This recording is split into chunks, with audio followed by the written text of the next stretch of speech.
Glória a Deus. Você pode se assentar aí, por favor. Para mim é uma honra grande estar com vocês. É a primeira vez que eu trago a palavra aqui, eu fico feliz por essa oportunidade. E grande responsabilidade, na verdade. A gente fala muito em oportunidade, mas é muito mais uma responsabilidade do que uma oportunidade, né? Um privilégio. Eu louvo a Deus por isso. Eu já vim aqui 2 vezes, se eu não me engano, com meu pai, ele esteve ministrando, né? E eu quero louvar a Deus pela oportunidade de estarmos juntos aqui essa noite. Eu gostaria que você abrisse a sua Bíblia, se você tem uma aí, em João 11, João no capítulo 11, eu quero ler aqui a partir do versículo 1. Glória a Deus. Queria estar comandando na igreja, para se colocar de pé. Obrigado. João 11.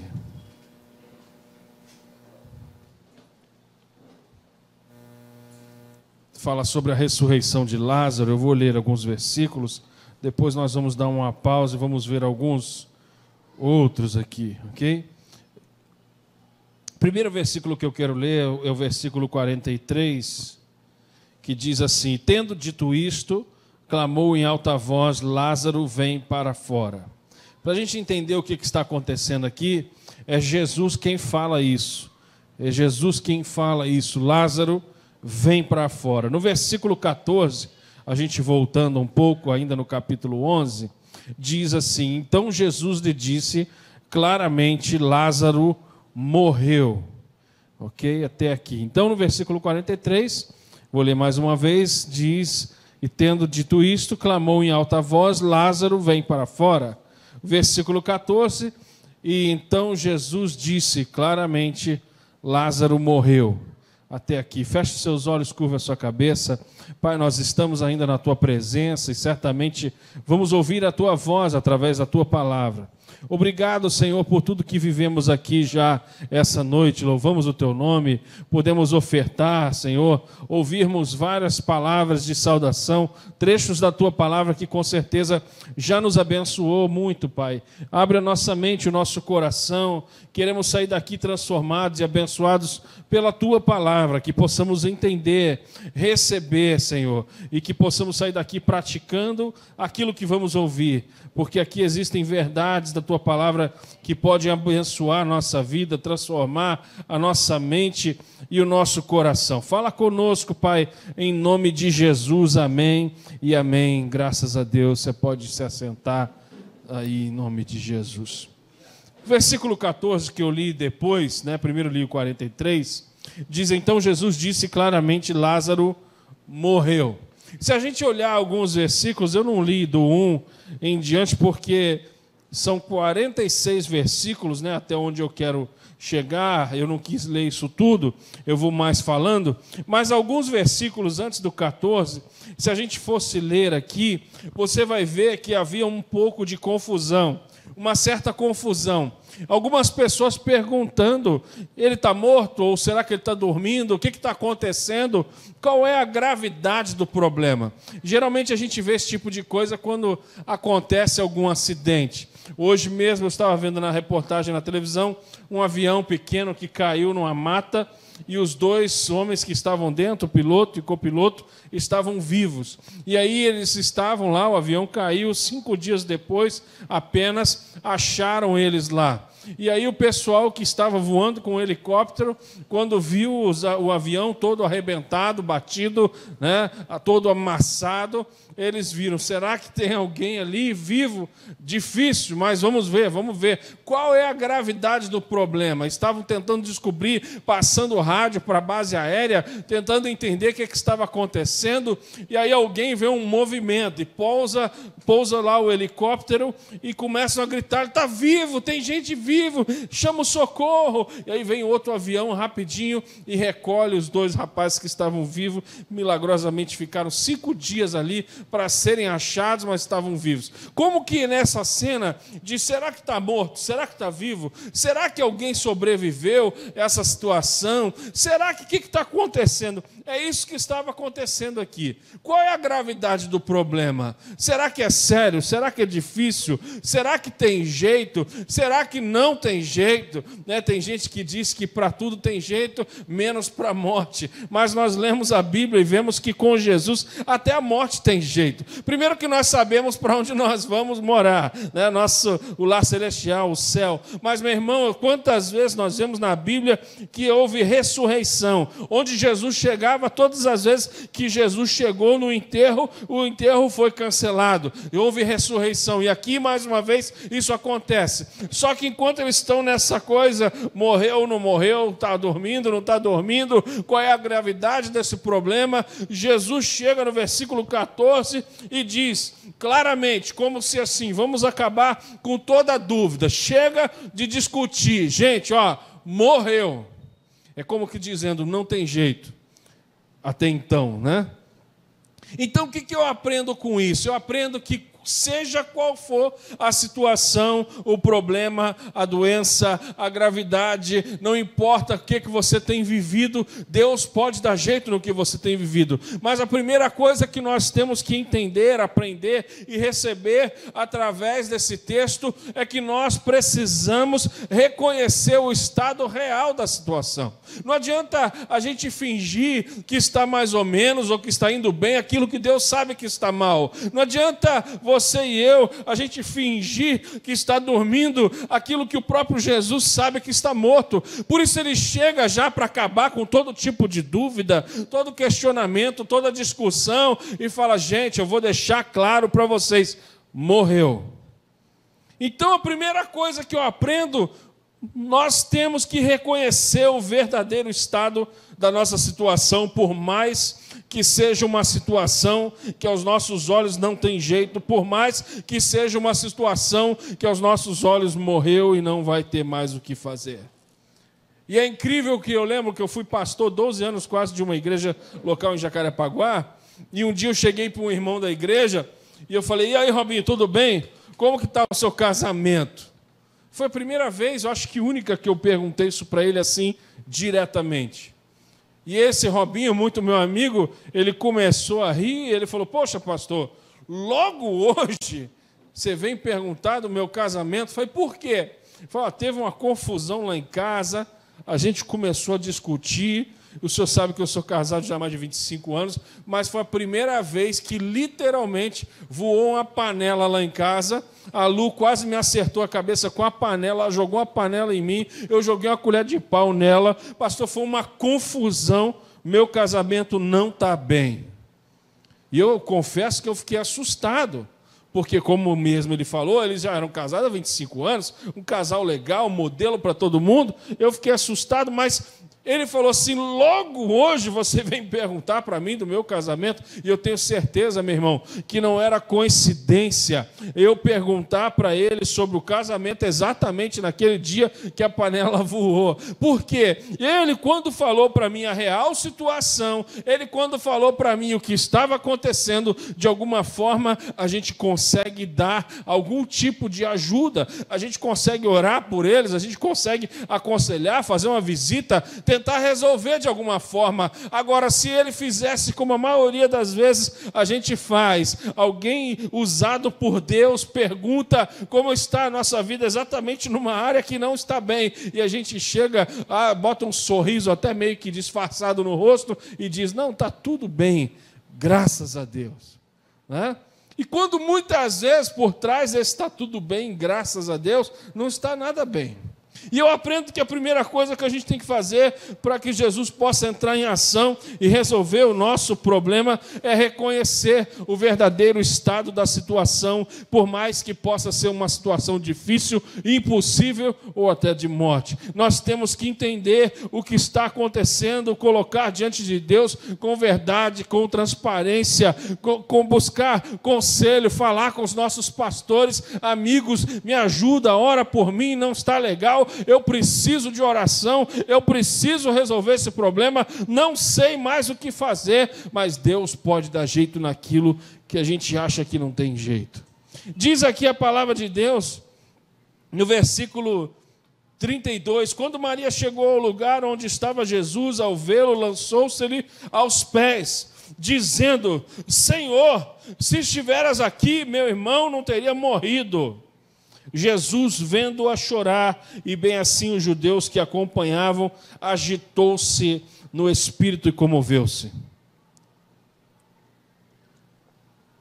Eu gosto muito disso aqui.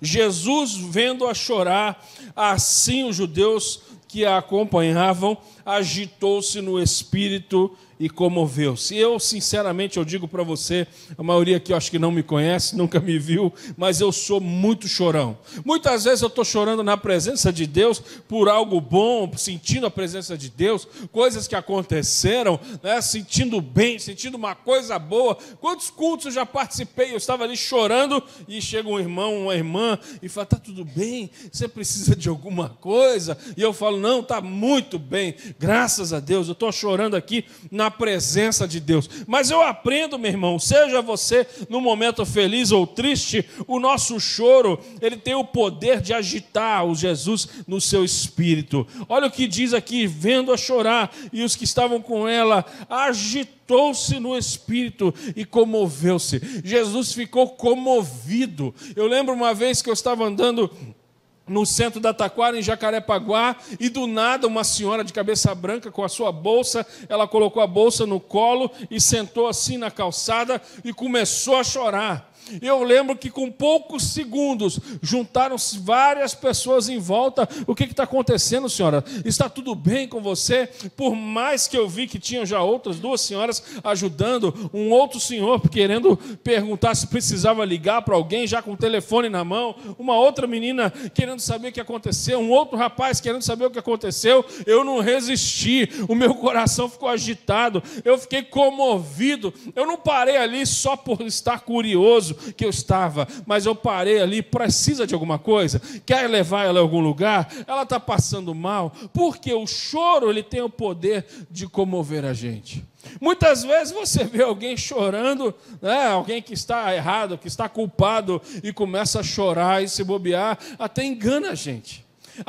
A gente acha que está a pessoa inocente, a gente até acha que essa pessoa não tem culpa, coitada, está chorando, que pena, mas não é isso que eu estou falando. Jesus, quando vê o choro dela, um choro de tristeza, um choro de luto, um choro normal, gente, de alguém que está com seu irmão morto, ela quase que com um momento de ira fala, Senhor, se o Senhor estivesse aqui, meu irmão não teria morrido. Ela sabe que Jesus tem o poder de curar o irmão dela, mas ela fala, poxa, se você tivesse aqui, Senhor, ele não teria morrido, agora já morreu. Mas, meu irmão, a história continua. Jesus fica comovido, fica agitado, e aí ele pergunta assim para eles, onde o sepultaste? Eles lhe responderam, Senhor, vem e vê.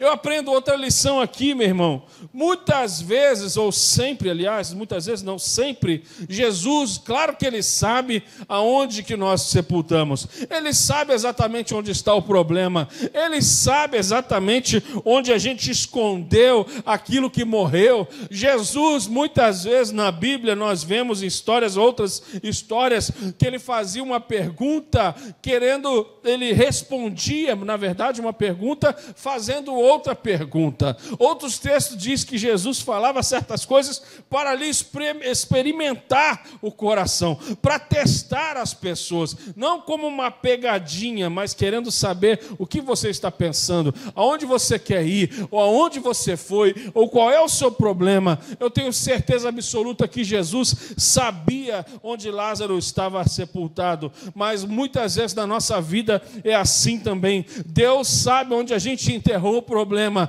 mas Ele pergunta, onde está? E nós temos que fazer como eles fizeram aqui, Senhor, vem e vê. O que é isso? É quase que pegar Jesus pela mão e levar a Ele no centro do nosso problema, da nossa dificuldade, da nossa dor, daquilo que morreu, e falar, Senhor, está aqui, eu enterrei aqui, eu desisti aqui, eu errei aqui, a gente brigou aqui. Por que jogou a panela? Ah, porque ele falou uma coisa que eu não gostei. Mas o que você você falou antes, né? Uma vez eu lembro que chegou na igreja uma mulher com o olho roxo, né? E tinha apanhado de alguém. E eu falei, meu Deus, o que aconteceu? Ela falou, pastor, meu marido me deu um soco no olho, e a gente brigou, e ele me deu um soco no olho, eu estou com o olho inchado, o olho roxo, como que uma luta de boxe, né? Eu fiquei assustado com aquilo, eu falei, mas por que ele te deu um soco no olho? E ela falou assim, eu comecei a discutir com ele começou a discutir comigo, quando veio a gente estava quase que saindo na mão, literalmente,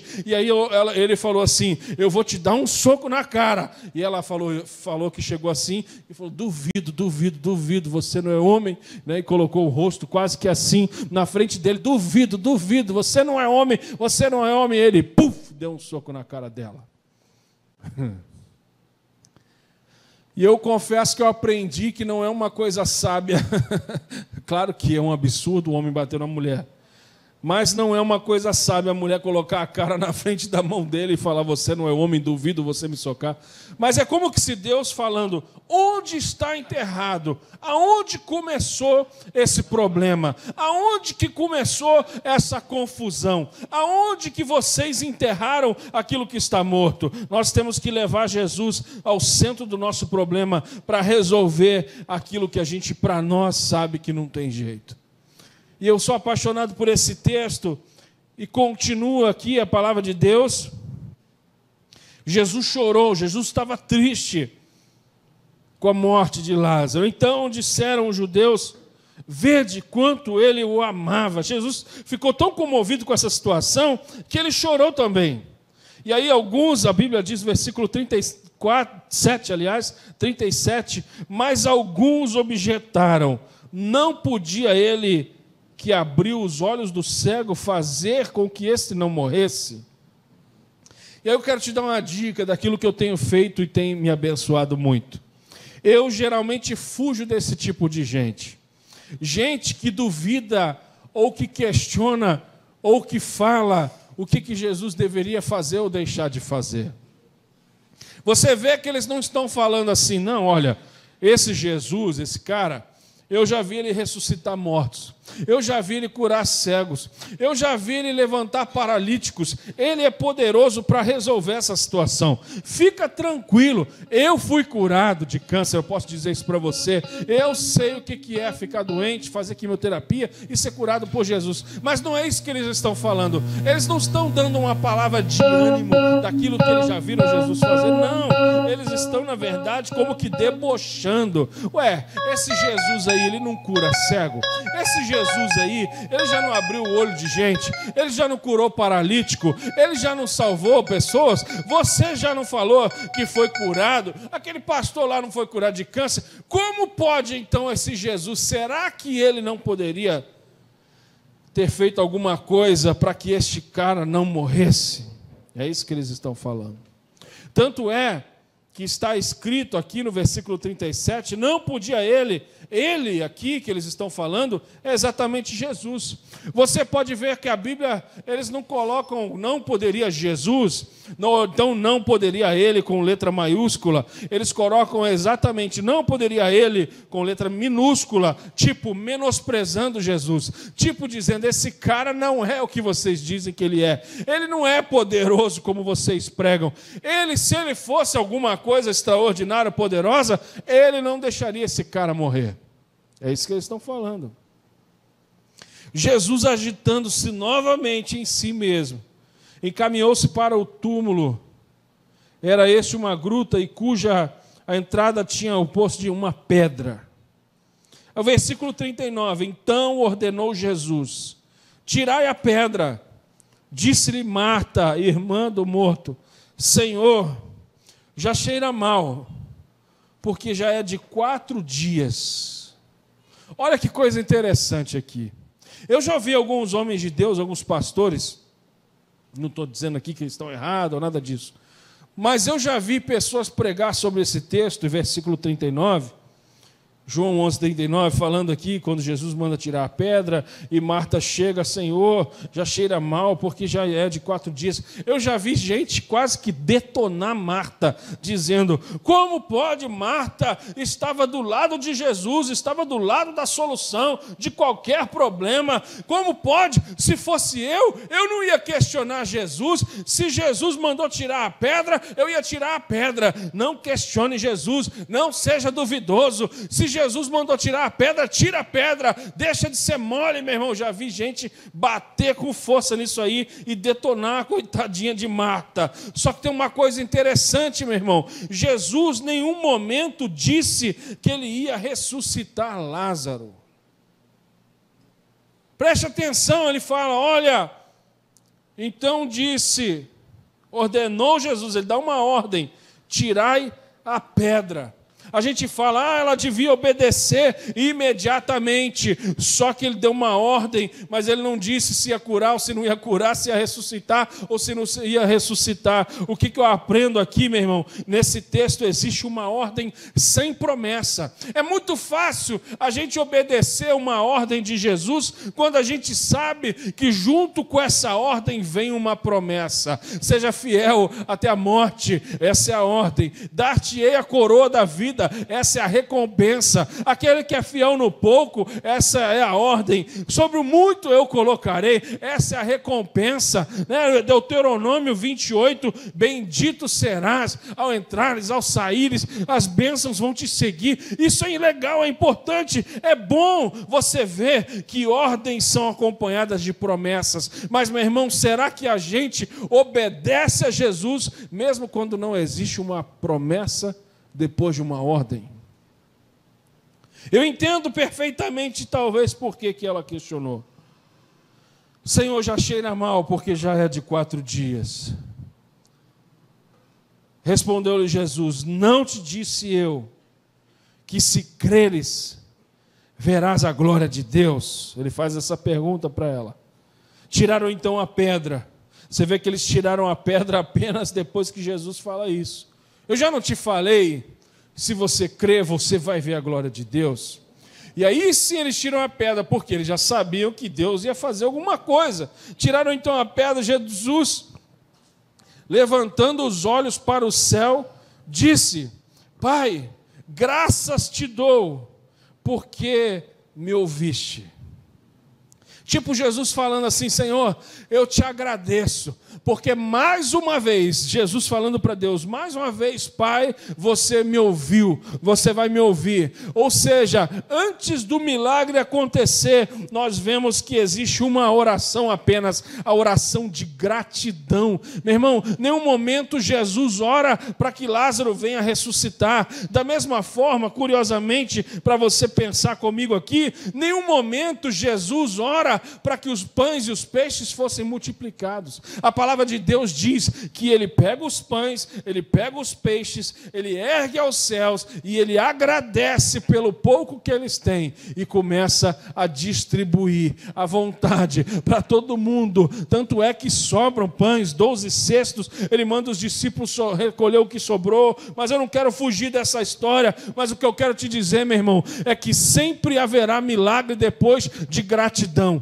Eu quero desafiar você essa noite a começar a agradecer a Deus por aquilo que Ele talvez ainda não fez. Oh Pai, eu quero te agradecer, porque sempre o Senhor me ouve. E depois que Ele agradece, meu irmão, eles já tiraram a pedra, Jesus dá graças ao Pai. Aliás, eu sabia sempre que me ouves, mas assim falei por causa dessa multidão presente, para que eles possam crer que Tu me enviaste.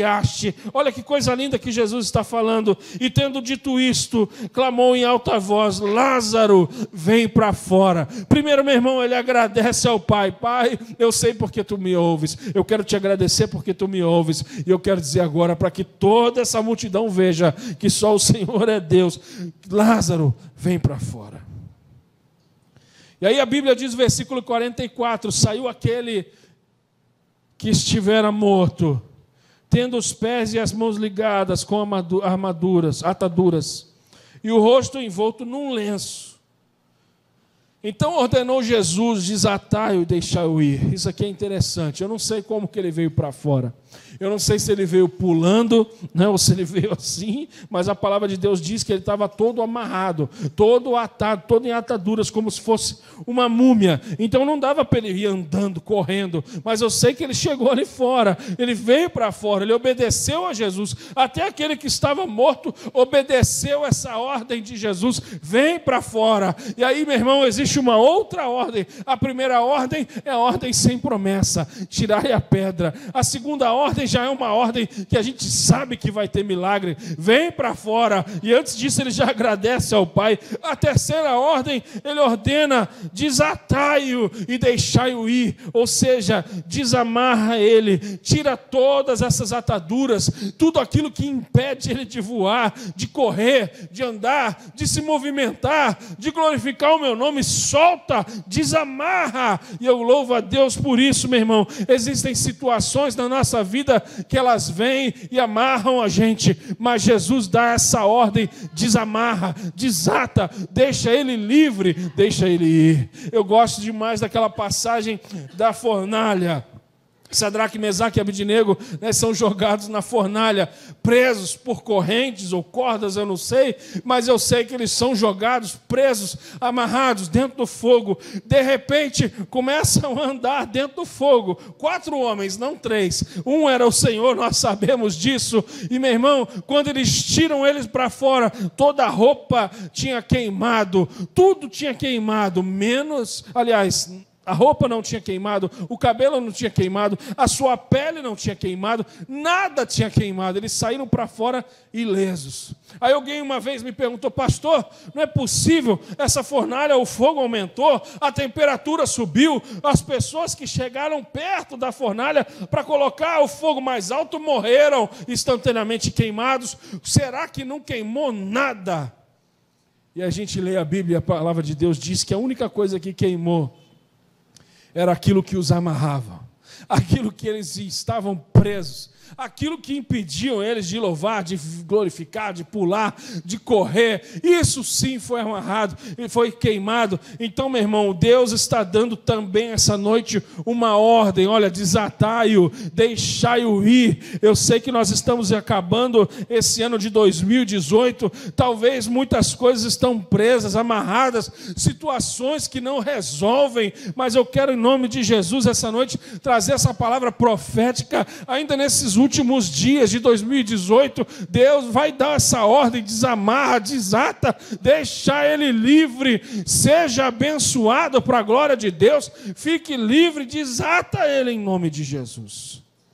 Muitos, pois, dentre os judeus, versículo 45, que tinham vindo visitar Maria, vendo o que fizera Jesus, creram nele. Eu fico, meu irmão, às vezes lendo a Bíblia, eu sou apaixonado por alguns textos que eu tento ler e entrar no texto. Toda a palavra de Deus é fenomenal, é fantástica, mas eu gosto particularmente de ler essas histórias que Jesus estava em cena, agindo aqui. Eu gosto, eu amo. E eu fico muitas vezes tentando imaginar a cena, literalmente, como que se eu estivesse lá dentro assistindo isso. Aí você pensa comigo, raciocina comigo. Muitos dentre os judeus que tinham vindo visitar Maria. Vou parar por aqui por enquanto. O que está acontecendo aqui? Uma família enlutada. Maria perdeu seu irmão, né? E as pessoas que vieram visitá-la não sabem, ou não sabiam, que Lázaro tinha sido ressurreto por Jesus. Foi ressuscitado, ninguém sabia. Pessoas vinham de longe, naquela época não tinha como passar um WhatsApp, um telefonema, um e-mail, uma mensagem. Como eu vi desse acidente que eu falei para vocês, passaram um WhatsApp para a família. E aí a família começou a espalhar: gente, acharam eles, mas por favor, cuidado com o que vocês vão divulgar. Eu achei aquilo interessante. Algum tempo depois, quando chega o resgate, resgatam eles com vida, eles falam, avisam a base avisa a família, e as esposas estão ali ansiosas, e é emocionante. Eu cheguei a chorar, como eu falei para você, eu sou meio chorão, né? Mas eu cheguei a chorar quando eu vi a esposa de um do piloto falar, ele está vivo.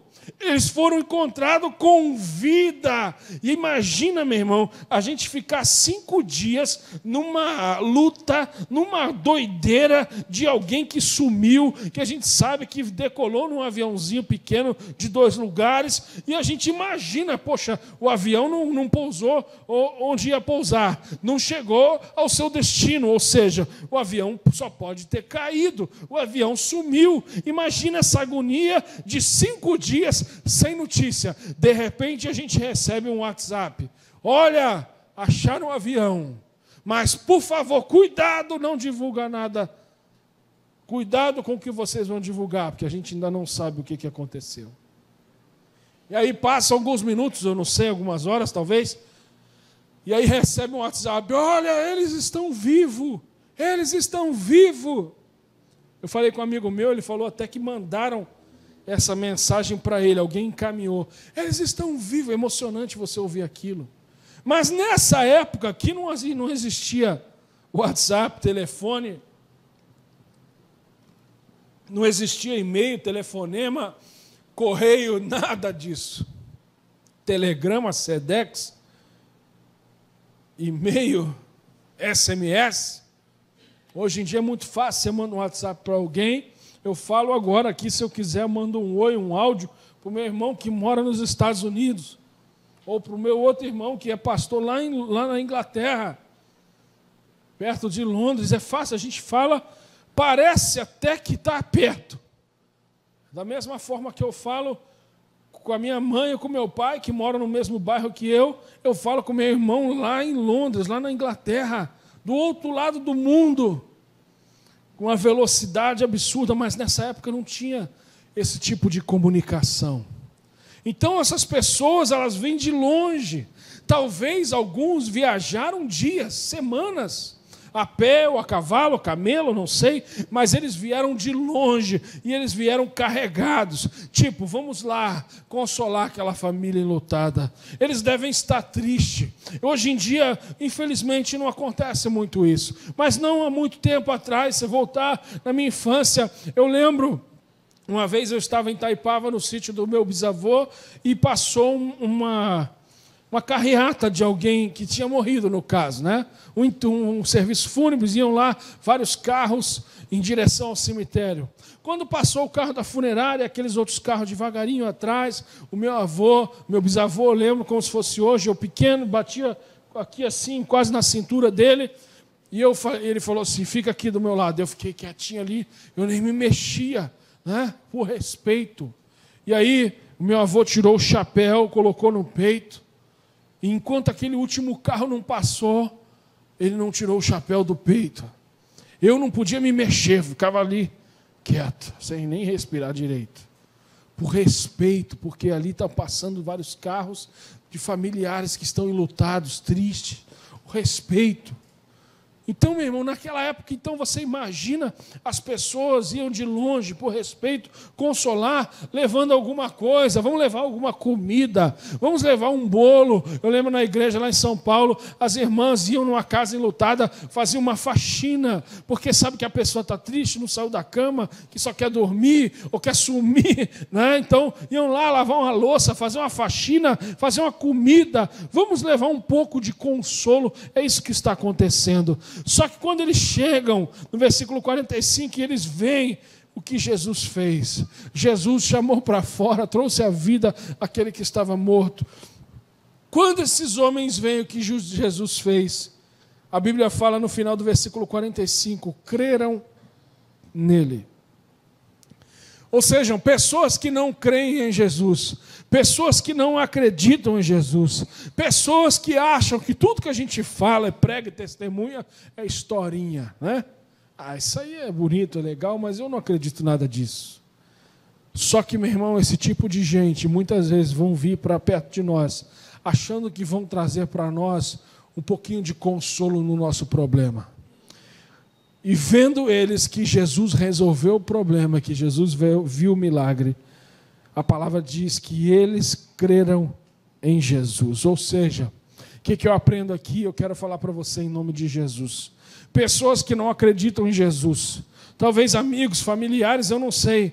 Pessoas que estão, talvez, tristes também com o seu problema, e eles vão lá, talvez, levar um bolo, levar um pouco de consolo, ou enxugar a tua lágrima. Eles acham que eles estão indo lá para te ajudar, mas eu quero dizer, em nome de Jesus, esse problema vai ressurgir, vai voltar à vida, vai haver ressurreição. E eles, quando eles verem o que Jesus fez, eles também vão crer em Jesus, vão se entregar a Jesus, vão querer falar: me leva nesse culto, aonde você recebeu esse milagre, quem orou por você? Eu quero, eu creio, eu acredito, porque eu vejo. Aí outros, porém, versículo 46, foram ter com os fariseus e lhes contaram dos feitos que Jesus realizara. O que está acontecendo aqui é o seguinte: até quem não crê em Jesus vem, vê, acredita. Mas não só isso.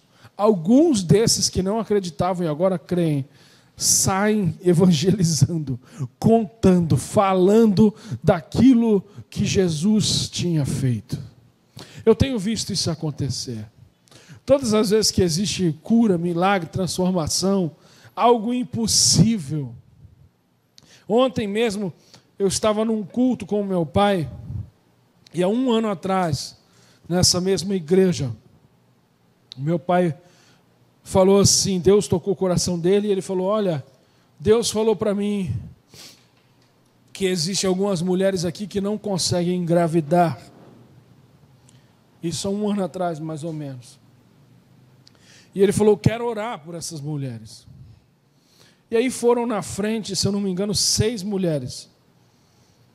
1 ano atrás. Ontem, 4 dessas 6 mulheres estavam no culto, as outras 2 não estavam lá. Mas ontem, 4 dessas 6 mulheres estavam num culto com um bebê no colo. E falaram: pastor, posso tirar uma foto com você? Aí ele falou: por quê? Não, porque há 1 ano atrás eu já estava casado há 12 anos, 8 anos tentando engravidar. E o senhor veio aqui, orou, e a pastora Janice, eles chamaram minha mãe de pastora, que ela não é, mas tudo bem. Ela colocou a mão na minha barriga e você orou. E está aqui, pastor, o bebê. Aí veio a outra, veio 4 pessoas. Vieram dar o testemunho e mostrar o milagre para todo mundo ver. E a igreja, que tinha uma multidão de pessoas ali ontem, eu estava lá, eu fiquei emocionado, todo mundo ficou emocionado, porque viam um milagre que Deus fez. Eu quero, em nome de Jesus, essa noite, Deus colocou essa palavra no meu coração, e uma das coisas que Deus fala muito forte ao meu coração: vai haver milagre, mas não só milagre de cura, de ressurreição, não, vai haver um milagre, meu irmão, que todos vão ver, vão glorificar o nome do Senhor, vai haver pessoas que vão crer e acreditar em Deus por causa desse milagre que você vai receber, vão haver pessoas que vão crer, vão contar e vão sair testemunhando. E eu creio que Deus pode fazer isso em nome de Jesus. Não importa qual seja a situação. Nós começamos o texto lendo o versículo 14, que diz que Jesus disse claramente, lembra, para acabar com toda dúvida: olha, morreu. Só que em um momento Jesus disse: morreu, não tem mais jeito. Ele só falou: preciso que vocês saibam, para parar com todo tipo de dúvida: está morto, morreu. Mas o fato que diz que morreu não significa que não tem jeito. Então Jesus, ele fala que morreu para que eles viessem dar o braço a torcer, como nós devemos fazer essa noite. Olha, Senhor, eu não sei mais o que fazer. Para mim essa situação não tem jeito. Para mim essa situação morreu. Para mim eu não sei mais como pagar essa dívida. Eu não sei mais como resolver esse problema. Eu não sei mais o que fazer com a minha esposa, o meu marido. Eu não sei mais o que fazer com o meu filho. Eu não sei mais o que fazer no meu casamento. Eu não sei mais o que resolver nas minhas finanças, no meu trabalho ou no meu desemprego. Pai, eu não sei mais o que fazer. Mas essa noite, diante do Senhor, nós vamos falar, Pai, está morto. Nós reconhecemos o estado de morte, por mais grave que possa ser, mas nós servimos a um Deus que pode todas as coisas, um Deus que é especialista em chamar para fora aquilo que está morto pelo nome. Isso me chama a atenção, gente, porque em nenhum momento, como eu já falei, ele orou para que Lázaro ressuscitasse. Ele apenas chama para fora aquilo que ele mesmo disse no versículo 14, que estava morto pelo nome. Você fala, talvez, meu casamento morreu, Jesus está chamando para fora pelo nome. Ah, meu filho não tem jeito, pastor, meu filho se meteu com coisa ruim, meu filho se meteu com drogas, Jesus está chamando ele essa noite pelo nome. Eu não sei qual é o problema, mas, meu irmão, Deus está essa noite chamando para fora aquilo que está morto pelo nome. Eu quero já, desde já, agradecer a Deus, dizendo para o Pai, como Jesus disse, Pai, eu quero te agradecer, porque o Senhor sempre nos ouve. Em nome de Jesus. Amém? Vamos ficar em pé. Coloque a sua mão no seu coração, curva a sua cabeça. Eu quero orar por você. Eu não sei qual é a situação que você está vivendo. Eu não sei o que você precisa. Eu sei que você entrou aqui buscando a Deus. Talvez eu não vim aqui porque eu não tinha outro lugar para ir. Eu vim aqui porque eu sei que Deus trouxe a gente aqui e que Deus ia trazer pessoas aqui que precisavam ouvir essa palavra. Deus colocou essa palavra no meu coração. Pai, em nome de Jesus, eu quero fazer como o teu filho fez, como Jesus fez. Eu quero te agradecer de antemão, porque, Senhor, o Senhor sempre nos ouve. Eu quero te agradecer, Pai, pelos milagres que vão acontecer, já estão acontecendo. Pessoas que vão chegar em casa e vão receber uma boa notícia, que vão testemunhar, pessoas que vão vir de longe talvez para consolar a gente, mas quando eles verem, Pai, que o Senhor fez um milagre, o Senhor curou, ressuscitou, abriu a porta, eles vão crer em Ti também, Senhor. Obrigado porque o Senhor sempre nos ouve. Faça milagre para a glória do Teu nome. Derrama a Tua paz, a Tua graça, Senhor, em nome de Jesus, sobre cada um aqui essa noite. Senhor, pessoas estão aqui com o coração aberto, com a mão no coração, com a cabeça baixada, olho fechado, se rendendo a Ti, reconhecendo, Pai, o estado do problema. Não importa que seja um problema de morte, o Senhor pode ressuscitar. Faça, Senhor, traga a ressurreição essa noite. Glorifica o Teu nome através da nossa vida. Pai, em nome de Jesus eu Te louvo por essa oportunidade. Amém. Amém.